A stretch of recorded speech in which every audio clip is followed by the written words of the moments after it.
Things my grandparents did in their house and their life that just make sense, holiday edition. My grandparents, when everybody was opening their gifts, they would go around and collect all of the wrapping paper, tissue paper, and the boxes and store them to use for next year. And I do the same thing. So holidays were always a big hit at my grandparents'. The house would be full of people, and half of those people would end up spending the night. So you had people sleeping on the couch, on the floor, two to a bed, everywhere. But the weird thing is, it never felt cramped or crowded.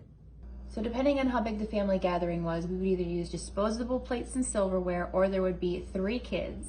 One that washed the dishes, one that dried the dishes, and one that put them away. But it was always the kids who did the dishes. Food. You want to talk about food at those holiday get-togethers?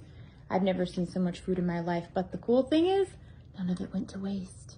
So after Thanksgiving or Christmas, my grandmas, they would go ahead and boil the carcass until all the meat, all the fat would just fall right off the bone. It took about 2.5 hours, but the smell was amazing and it made the best soup or gravy. And now I do the same thing for my family.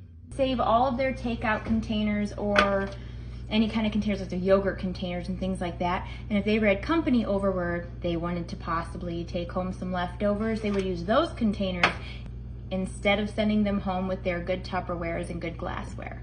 They would reuse their parchment paper